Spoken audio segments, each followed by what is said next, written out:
Espace TV. Espace TV, le 10 minutes. Abdoulaye Ba n'est plus. Journaliste polyvalent, il écrivait pour le quotidien électronique Guinée News depuis 2011. Sa plume captivait ses lecteurs à cause de son sens d'humour, de professionnalisme et de rigueur. Un lundi noir pour la presse guinéenne depuis l'annonce de la disparition du journaliste, l'hôpital de l'amitié sino-guinéenne ne désemplit pas. Je suis affligé parce que Abdoulaye Ba est irremplaçable, tout simplement. Non seulement il avait du talent, mais également il était dévoué au travail, il était loyal et il était humainement très correct. Analyste, reporter tout-terrain, chroniqueur et talentueux en imagination dans sa rubrique Chronique Fiction, Abdoulaye Ba était régulier également dans les émissions de débat. Son dernier plateau était dans le Club de l'Actu, une émission d'Espace TV. Antoine Kourouma est plus que surpris de la mauvaise nouvelle. Il n'en revient pas. Après ça, je l'ai perdu de vue. Quelques heures après, j'apprends qu'il a été victime d'accident.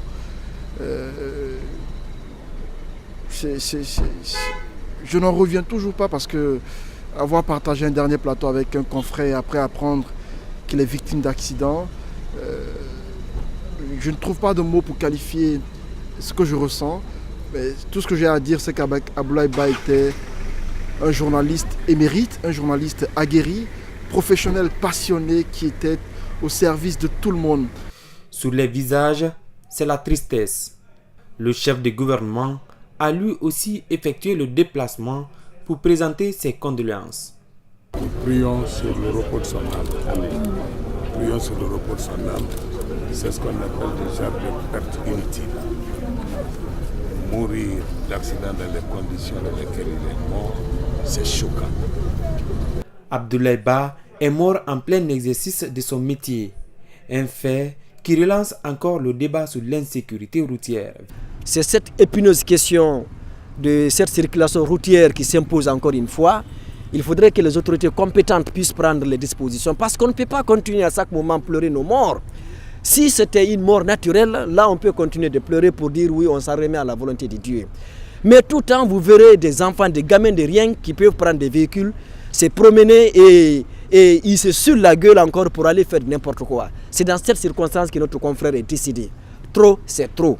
Le gouvernement promet de mettre aux arrêts les auteurs de cet accident et les sanctionner à la hauteur de leur forfaiture. Abdoulaye Ba, journaliste au site d'information guianenews.org est décédé ce dimanche. C'est d'abord ce sourire que tout le monde retiendra. Il fait partie d'une génération de journalistes volontaristes. Même sans smartphone, il a été connu pour sa maîtrise des techniques de prise de notes et cela peut se faire remarquer à travers ses articles. Vrai reporter de terrain, comme il s'est défini sur sa page Facebook, il a parcouru presque tout le pays et s'est intéressé aux sujets brûlants. Dans la matinée du samedi, il était sur le plateau du Club de l'Actu pour un enregistrement. Le salaire des magistrats à 8 millions et ils sont auxiliaires des magistrats et ils ont un salaire dérisoire. Ça, c'est un premier aspect. Et en termes de volume de travail, en termes de volume de travail, c'est vrai, ils abattent le gros boulot. Abdoulaye ne fut surtout pas ce journaliste spécialiste d'un domaine particulier. Il s'est intéressé à tout. Sans doute que sa curiosité le poussait à apprendre de tout. Dans les émissions radio-télévisées, il ne donnait pas que son avis sur des sujets. Il expliquait sa démarche journalistique lorsqu'au préalable, les résultats de ses enquêtes sont largement commentés dans la presse et sur les réseaux sociaux. Il faut célébrer cette victoire. Il peut fêter comme il l'entend. Mais une chose est certaine, moi j'aurais aimé, à la place des spectacles, parce qu'on parle je crois à un spectacle de plus de 100 000 jeunes. D'ailleurs, quel est cet espace qui peut accueillir 100 000 jeunes ici? Alpha Condé a parlé de 200 000 jeunes. Bon, maintenant, également à l'intérieur du pays. Connu pour son humour, lui seul savait où trouver les images provocatrices. Quelques-unes défilent encore sur son profil. Beaucoup d'amis dans la presse. Tous sont à la fois peinés et convaincus par la force du destin. Abdoulaye devrait un jour laisser sa vie sur un terrain de reportage comme un soldat sur un champ de bataille. Peut-être que personne, jusque tard la nuit du samedi, ne pouvait imaginer qu'il partirait de chez lui à 4 heures du matin pour la collecte des informations. Il l'a fait au prix de son âme. En tout, ils sont plus de 16 400 candidats qui affrontent les examens de sortie. Les premières épreuves ont été lancées ce lundi à l'ENAM en présence du ministre de l'Enseignement supérieur et de la Recherche scientifique. Le responsable du service examen, concours scolaire et passerelle du département évoque quelques innovations.